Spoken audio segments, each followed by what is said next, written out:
Hello दोस्तों, आपका एक ही रिसर्च में स्वागत है। जी हाँ दोस्तों, फिर से हमारा एक नया वीडियो आया है जो कि हमारा बजट से रिलेटेड क्वेश्चन बनेंगे। जी हाँ दोस्तों, जो एग्ज़ाम ओरिएंटेड सारे क्वेश्चन हैं, इसमें से मैंने ऑप्शन नहीं रखा अपने जितने भी सारे वीडियो में। ऑप्शन बहुत पहले वीडियो में रखा है, लेकिन इन वीडियो में अब मैं इस समय ऑप्शन नहीं रखता, क्योंकि ऑप्शन रखने से वीडियो लंबा हो जाता है। इस वजह से लंबा रखने का कोई कारण नहीं है। और पॉइंट वाइज है, वही चीज़ें पॉइंट वाइज और शॉर्ट वीडियो में मैं सारी चीज़ें दे देता हूँ।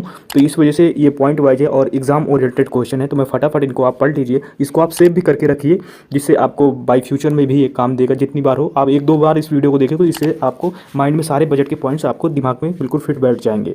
तो चलिए अब हम शुरू करते हैं अपने इस नए वीडियो में। दोस्तों, इसमें बजट के विषय में हम थोड़ा जानते हैं कि बजट में हमारा क्या क्या है, पूरा क्या कहते हैं, किस किस विषय में है। तो देखो दोस्तों, ये बजट 2023 और 24 का है। जी हाँ दोस्तों, इसको पेश किया है वो निर्मला सीतारमण जी ने पेश किया है और 5वीं बार पेश किया। जी हाँ दोस्तों, फिर दूसरा पॉइंट है, यानी कि ब्रिटिश में जब ब्रिटिश अंग्रेजों का राज था, तब 1860 में जेम्स विल्सन ने इस बजट को पेश किया था। फिर तीसरा पॉइंट है, स्वतंत्र भारत यानी 1947 में षणमुखम शेट्टी जी ने इसको पेश किया था, जब भारत हमारा आज़ाद हुआ था। फिर इसके बाद सर्वाधिक बार जो सबसे ज़्यादा वित्त मंत्री जिन्होंने पेश किया है वो मोरारजी देसाई थे, 10 बार इसको पेश किया है। फिर इसके बाद जो पहली महिला थी वो हमारी इंदिरा गांधी जी थी, जिन्होंने इसको अपने यानी कि प्रधानमंत्री के पद में रहते हुए इस बजट को पेश किया था। फिर इसके बाद नेक्स्ट पॉइंट आता है, पहली पूर्णकालिक महिला निर्मला सीतारमण, जिन्होंने सबसे ज़्यादा बार इसको पेश किया है। और इस बार जो इसका लक्ष्य रखा गया है वो 7% तक ले जाना इसका लक्ष्य रखा गया है। बात करते हैं कि हमारे बजट में क्या क्या है। तो देखो दोस्तों, 1 साल तक के लिए मुफ्त खाद्यान्न वितरण योजना है। इसमें विश्व की ये 5वीं सबसे बड़ी अर्थव्यवस्था बना है, ब्रिटेन को पीछे छोड़कर।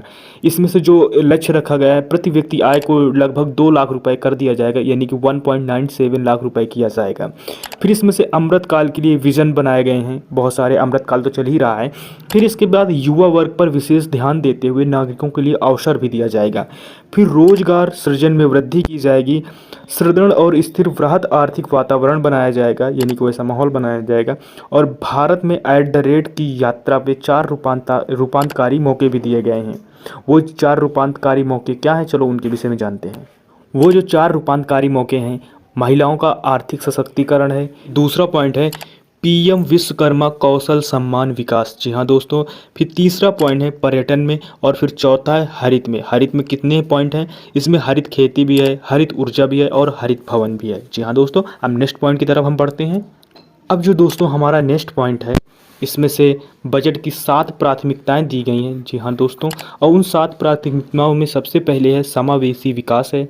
फिर अंतिम छोर तक हर व्यक्ति तक पहुंचना इसका लक्ष्य रखा गया है। सक्षमता को सामने लाना है, युवा शक्ति है, हरित विकास है, वित्तीय क्षेत्र है और अवसंरचना निवेश है। ये हमारे 7 पॉइंट थे। इन 7 पॉइंट से तो क्वेश्चन भाई दोस्तों 100% पूछा जाएगा किसी किसी न पार्ट में। जो हमारा नेक्स्ट पॉइंट है वो 20 लाख करोड़ रुपए में कृषि ऋण दिया जाएगा। बच्चों एवं किशोरों के लिए राष्ट्रीय डिजिटल पुस्तकालय खोला जाएगा लोकल लैंग्वेज में। जी हाँ दोस्तों, फिर इसके बाद प्रधानमंत्री पीवीटी विकास मिशन। जी हाँ दोस्तों, पीवीटी के अंतर्गत क्या आता है, तो चलो उसके विषय में जानते हैं। देखो, पीवीटी अंतर्गत के विषय में जो आता है वो कर्नाटक के सूखा प्रभावित क्षेत्रों के लिए 5300 करोड़ की सहायता दी जाएगी। फिर नेक्स्ट पॉइंट है प्रभावी पूंजीगत निवेश त्यौहार, यानी कि 7 लाख करोड़ रुपए होगा, यानी कि जीडीपी का 45%। ये दशमलव ऐसे लिखा, उसका कोई मतलब नहीं है दोस्तों, मिस प्रिंट हो गया है। फिर इसके बाद है रेलवे के लिए 2, यानी कि 2 लाख करोड़ रुपए का है। ये हिंदी में 2 दशमलव लिखा है और इसे उसमें लिखा है, इंग्लिश नंबर्स में लिखा है 2.4 लाख करोड़ रुपए का प्रावधान है। 2014 की अपेक्षा में ये 9 गुना ज़्यादा बड़ा है। फिर इसके बाद आता है 5G सेवा आधारित एप्लीकेशन विकास के लिए 100 प्रयोगशालाओं का निर्माण भारत के अंदर होगा। जी हाँ, उसके बाद नेक्स्ट है मिशन लाइफ गुजरात से शुरू हुई है। जी हाँ दोस्तों, 2070 तक निवल शून्य कार्बन उत्सर्जन का जो प्रावधान रखा गया है, यानी कि 2070 तक इंडिया बिल्कुल शून्य कार्बन उत्सर्जन वाली कंट्री बन जाएगा। जी हाँ दोस्तों, अब जो हमारा नेक्स्ट क्वेश्चन है, पॉइंट है हरित हाइड्रोजन मिशन 1970 करोड़ रुपए में 2030 तक 5 मीट्रिक मिलियन टन वार्षिक उत्पादन होगा। जी हाँ दोस्तों, इस जगह मिस लिखा है तो इसको अब नहीं। जो हाइड्रोजन फ्यूल, यानी कि दोस्तों हाइड्रोजन फ्यूल का उत्पादन किया जाएगा वो 2030 तक 5 मीट्रिक मिलियन टन तक उत्पादन किया जाएगा। फिर इसके बाद आता है COP26 ग्लासगो में आयोजित होगा। COP27 मिस्र के अंदर आयोजित होगा। ये बजट का पार्ट नहीं है, ये थोड़ा मुझे करंट अफेयर के तौर पर लगा तो मैंने इसको लिख दिया। फिर इसके बाद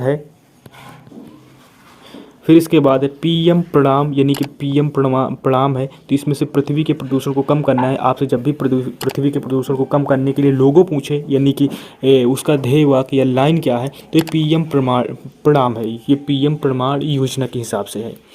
फिर नेक्स्ट पॉइंट है अवशिष्ट आमदनी संयंत्र 500 स्थापित होंगे। जैसे कि जो हमारा कचरा होता है, कचरे को कैसे हम आमदनी में कन्वर्ट करें, उसके लिए जो संयंत्र होंगे वो 500 स्थापित होंगे। जी हाँ दोस्तों। अब हमारा नेक्स्ट टाइम पॉइंट है प्राकृतिक खेती को बढ़ावा देना। जी हाँ दोस्तों, इसलिए 10,000 बायो इनपुट रिसोर्स के केंद्र स्थापित होंगे। फिर इसके बाद नेक्स्ट पॉइंट है हमारा भारत के अंदर 75 राम साइट हैं। ये करंट अफेयर है, आपको थोड़ा पढ़ना पड़ेगा इसके विषय में।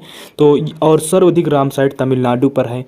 राजकोषीय जो घाटा था 2022-23 का वो 6.4% था, और 2000 यानी कि 23 और 24 का जो है वो 5.9% है। ये बढ़ाने की उम्मीद जो रहेगा, जीडीपी का जो मान वो 5.9% रहेगा। और 2025 और 26 तक जो अनुमानित एरिया है वो 4.5 तक रहेगा। जी हाँ दोस्तों, ये थे इम्पोर्टेंट जो एग्ज़ाम ओरिएंटेड क्वेश्चन है, या जो एग्ज़ाम में पूछने वाले हैं क्वेश्चन होते हैं। तो ये मैंने फटाफट वन लाइनर सारे क्वेश्चन थे। तो दोस्तों आप कमेंट बॉक्स पर ज़रूर बताइएगा और हमारे AK रिसर्च चैनल को ज़रूर सब्सक्राइब करिएगा। तो दोस्तों मिलते हैं फिर ऐसे ही न्यू टॉपिक में, तब तक के लिए टेक केयर, बाय बाय, जय हिंद।